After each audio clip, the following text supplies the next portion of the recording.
Sure, if we can.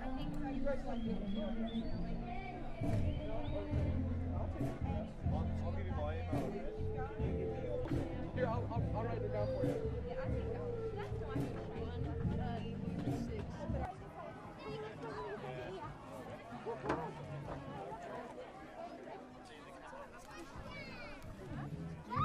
do professional photos? No, not because they create places up north, so that's the main part of the exercise. But we have had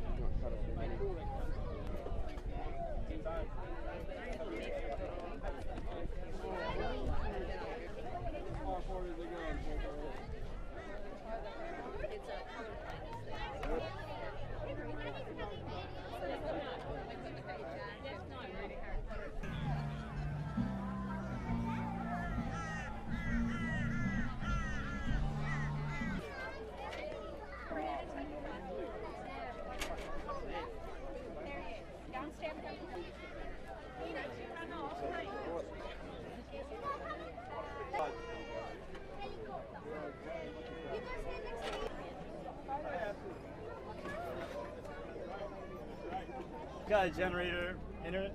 We have some fuel up there. You just keep it running at all times. Getting a new place and putting it back together, we just hook up some wires and we're good to go. Less work for everyone, makes us happier. Did you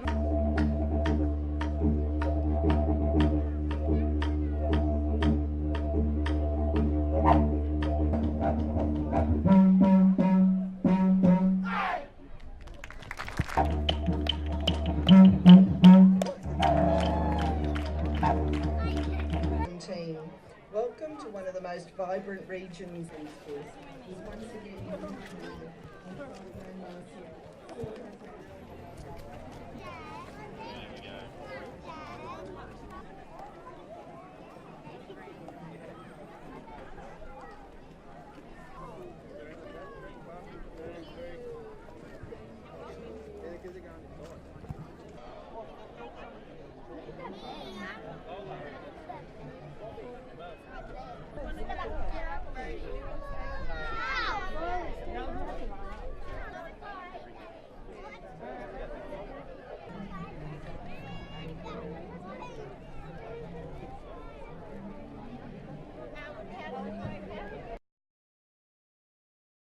Okay, ladies and gentlemen, my name is Major General Paul McLaughlin. I'm the commander of the Combined Joint Task Force 667, which is controlling all of the forces that are currently operating on Talisman Saber 17. They're about 30,000 folk all up and consist of 36 major fleet units or ships, about 226 aircraft and helicopters, and all in all we'll probably get about 10,000 combat soldiers into the field up in the bay. This is a fantastic opportunity for us to practice our high-end warfighting skills with our closest partners, and it allows us an opportunity to get better and to be able to fight for our national interests. Well, we've been fighting alongside the United States and New Zealand for the last 15 years, so we know each other pretty well. Yes. But this is a different type of warfare. This is as high-end as it gets and as complex as it gets. So amphibious operations, joint land combat, over the top of us all the time are our Air Force. The more we do this together, the better we understand each other, and the more effective we are as a deterrent in the region. We're preparing the conditions to make sure that we can stage the first Australian Defence Force and combined American Marine Expeditionary Unit amphibious landing up and around Stanage Bay. So incredibly important at the moment. We're bringing all of the Air Force capabilities to bear against what we're calling a near-peer adversary with the same sort of systems that we have. So at the moment we are heavily into air operations to reduce those systems, and then we're going to be bringing Australian and American forces across the shore. We'll then bring a whole lot of people in from Townsville through a whole lot of different means, mainly through Hercules into Williamson, and then we'll be conducting clearance operations down over the next So for the next 3 weeks, we're going to be exceptionally busy in the Bay. It's just the world as an entirety. Sure, yeah. I think we've heard how good Shoalwater Bay is. In my experience, I don't think there is another training area in the world that allows us to do amphibious operations, joint land combat, and instrumented air attack the way that we are doing it here. It is an absolute unique capability, and we need places like this to be able to practice all of the high-end warfighting. It is a really complex and complicated endeavour, and if we don't have places to train realistically, then we can't get our people ready to go and fight the nation's wars. I'm Margaret Streelow, Mayor of Rockhampton Region. Council is delighted to partner with the Australian Defence Force and with our visiting US military to put on a day that allows our community to see some of the hardware, but also to show the spirit of friendship and collaboration, which has been so much a part of our ongoing relationship with the military, with Shoalwater Bay, and with a long history of military engagement here in Rockhampton. We've certainly turned on the weather. We're expecting significant numbers of community members through here today. I saw them lined up outside. So this is a really important part of our regular engagement with the Defence Forces. We look forward to it immensely. I think it's no secret that there's strong economic benefit to our community when we have the exercises here. But I think over and above all of that, as a community, we support the importance of training for our Defence Forces. I have a son in the Air Force. If unfortunate circumstances mean he has to go to war, I want to know that he has been trained and is well able to defend himself and his country. And I think our community stands fairly well as one behind that. There'll always be those with a dissenting point of view, but it's not normally the locals. We do understand the importance of training, and we absolutely support that as the primary goal of these exercises. Yep, Margaret Streelow, Mayor of Rockhampton Region. Thank you. Madam Mayor, people of Rocky. Look, apart from an opportunity to show off our great weather, a day like this gives our community a chance to show their support for the exercises. This is a community that has supported Defence, American, Australian, New Zealand, Singapore for many years, and it's a heartfelt level of support. I mean, it's also, you know, boys and girls with their toys today, so I know a lot of the young children of Rockhampton will have a chance to see things up close and personal that they may not normally get. But it is, for us, it's a really practical and a visual demonstration of our support for each other as Shoalwater Bay gets a workout and our defence get to practice interoperability with other defence forces.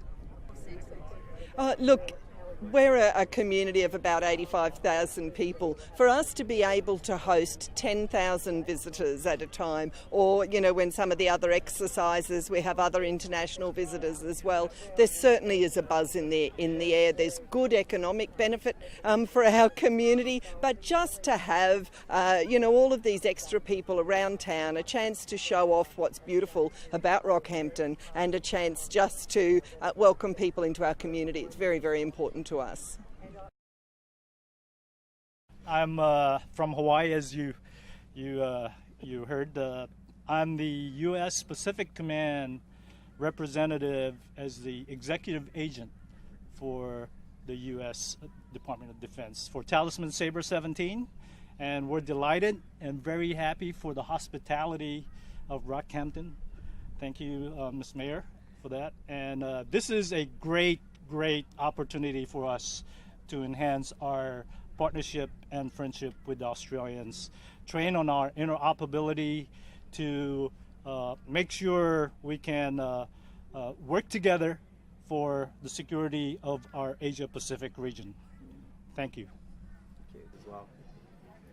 I think it's important to have community relations. An open day like this gives us the opportunity to showcase what we're all about, to build readiness for our forces, for the U.S., that's Army, Navy, Air Force, and the Marines, preparing, working with the Australian Defence Force and the New Zealander, preparing to go to whatever challenges we have that we face in this region.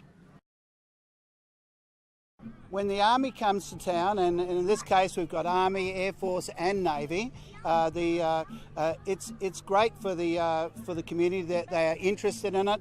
I live halfway to the training area, and so when the action's happening there, we know that it's happening, and there is a feeling of excitement in the community. But focusing on the importance of that training, people also know that we have one of the best training grounds in the world, and that's so important for both Australia's security and also our ability to have interoperations with our allies. So we're wishing everybody well with Talisman Saber this year, and certainly we're giving them the warmest Central Queensland welcome we possibly can. And the two councils involved. Absolutely fantastic for Livingston to be joining with Rockhampton, and open days like this an opportunity for the community and particularly the kids to come along and have a look at the sophisticated weaponry that's there, but also meet the troops, and that's something very special. From your house this week? I've seen the helicopters fly over my house. That's the best part of it, when the house shakes and I know they're in town. I know the boys and girls are in town. I'd love to be a helicopter pilot. I remember last year when you had the Tiger helicopter with the 2 seats. I sat in that. That was an amazing feeling. I'd love to be in the helicopter. I just love it. I love it because you get to see all the gear you bring in, all the new gear, what you get, all the new Jeeps and all the new stuff you can get in. Like anyone can go and get those new vehicles that you've got, yeah. Nice. Well, I'm representing the nurses that were over in Gallipoli and in the First World War, because they don't get much recognition. And the other folks you've got here? Is the boys. They're dressed obviously like the World War I guys, so, and we've got a display down there of what they wore when they landed in Gallipoli. Why do you think it's military hardware? Yeah, it's important that everyone knows the history, and it's the young kids, they ask a lot of questions and that's how they learn. And what's this